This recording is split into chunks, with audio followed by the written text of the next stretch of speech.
A mais bela paisagem do Rio de Janeiro tem mais do que a mão de Deus. O Cristo Redentor de braços abertos, construído há 80 anos, dá um toque especial ao cenário que tanto orgulha o carioca.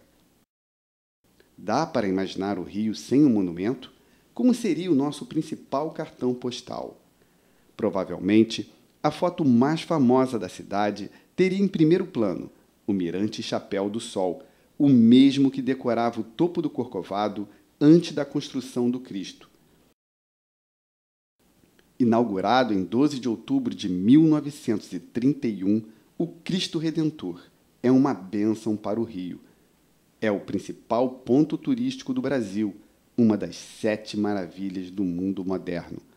O monumento completa 80 anos como grande mensageiro da paz.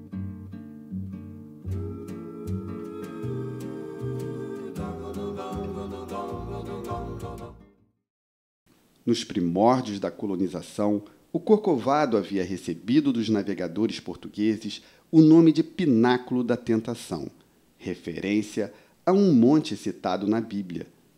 No século XVII, o local passou a ser chamado de Corcovado, por lembrar uma corcunda. A ideia de construir um monumento religioso no topo do morro começou a tomar forma no século XIX. O primeiro a escalar o Corcovado foi Dom Pedro I. Em 1800, aliás, ele não era nem Pedro I, ainda era príncipe, em 1817, e deixou a marca numa árvore. Depois ele voltaria em 1824. Foi então construído um mirante de madeira, que também era conhecido com o nome Chapéu de Sol. Com o decorrer do tempo, veio para o Rio de Janeiro um padre português, filho de franceses, chamado Padre Pierre Marie Boyce. E quando ele viu o Corcovado, ele achou que aquilo ali seria um ótimo lugar para que se fizesse uma estátua em homenagem a Nosso Senhor. O religioso levou a ideia até a princesa Isabel. Apesar da boa receptividade, o monumento ainda demoraria muito para se concretizar. Mas o local se consolidava como atração. Em 1885, os engenheiros João Pereira Passos e João Teixeira Soares, o primeiro deles futuro prefeito do Rio de Janeiro, fizeram a primeira ferrovia turística da América Latina, que é a Estrada de Ferro do Corcovado, com 1.300 metros de extensão. Essa ferrovia levava até o primeiro estágio, até um hotel, chamado Hotel Paineiras, e depois, no ano seguinte, em 1886, foi inaugurado o segundo trecho da ferrovia até o alto do Corcovado, onde havia um mirante de ferro que recebeu também o nome burlesco de Chapéu de Sol. A companhia, porém, dava prejuízos devido ao alto custo das viagens. Para se chegar ao topo do Corcovado eram 120 toneladas de lenha. Então ela era antieconômica até ser liquidada para light, já no início do século XX.